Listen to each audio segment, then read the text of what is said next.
Hello, Budweiser. My name is Ben. I'm here today to talk about our case study in beer and discuss the findings from the data set. Got about 8 questions we're going to answer today. We're going to start with talking about how many breweries are present in each state. We're going to talk about how and why there's missing values. Talk about median ABV and IBU, states with the highest ABV and highest IBUs. Talk about summary statistics and the distribution of ABV. Then we're going to talk about some classification techniques, including K nearest neighbor and a Bayesian classifier.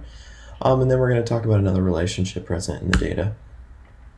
So first up, we divided all the beers into census regions to better get an idea of which parts of the country are producing what percentages of beer. So we can see here that right off the bat, lighter color greens indicate more breweries, darker colors indicate less breweries. So what we've got here is that Colorado looks like the leader, followed by California, and then there might be a couple in the Northeast. We can see here that for this region, which includes North Dakota and Minnesota, we can see that Minnesota is the clear winner here with about 12 breweries. And then it's sort of a toss-up between Nebraska and Iowa. So let's talk about top 10 states with the most breweries. So we've got Colorado with 47 breweries, California with 39, and then number 10 is Wisconsin with 20. We can see here on this chart on the right, the brewery breakdown between census divisions. So we can see that the East North Central Division has about 107, the Pacific Division has about 102, and then the other divisions all go down from there. And with the lowest would be the East South Central Division, so Kentucky, Alabama, Tennessee, and Mississippi. So something we need to talk about is the missing data in the data set. There were quite a few missing variables from the ABV and IBU columns, and not including these would reduce the power of such a large data set.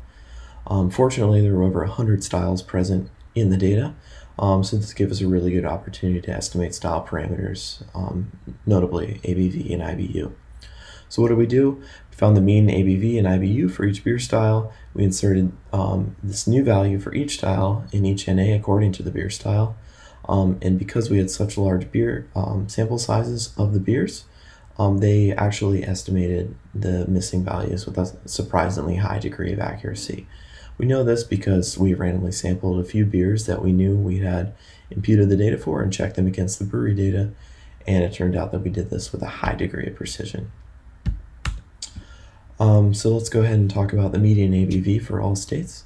So the median ABV is about 5.6%. And all census regions hover at about this. And this makes sense as we go further into the presentation and talk about the distribution of the ABV variable. We can see here that there are some that are higher and lower as to be expected. South Atlantic Division, which wasn't much as far as breweries, they actually had a little bit of a higher median ABV than most.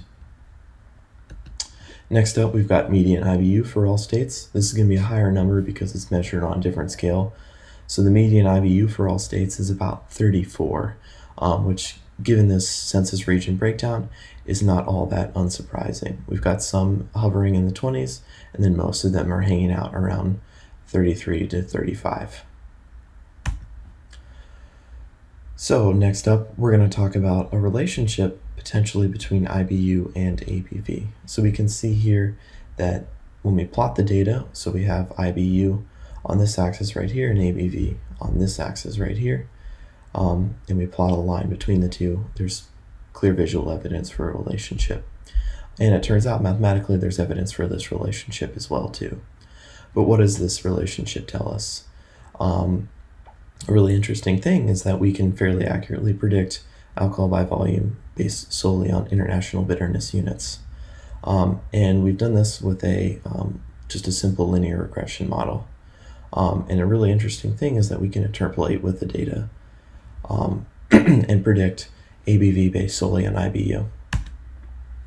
So the state with the highest IBU was Oregon for the Bitter Bitch Imperial IPA, and that was from Astoria, Oregon. And then the state with the highest ABV beer is actually from Colorado, and that came in at an incredible 12.8%. And that was from Upslope Brewing Company in Boulder, Colorado. So next up, we're going to talk about the summary statistics of the ABV variable. A couple key takeaways here is that 50% of all beers have an alcohol by volume between 5.0 and 6.7%. And then we've got the quantiles on either side. So If you're making a beer, most likely it's going to be between 5.0 and 6.7%, as that clearly dominates the market. Here's just our plot again between alcohol by volume and international bitterness unit. It shows that however you flip this data, there's clear evidence of a relationship between these two variables, and that we can predict one based on the other, so whether that's ABV and IBU or IBU and ABV. So next up, we used some classification to determine if there's any sort of difference between IPAs and ales using a k-nearest neighbor classifier.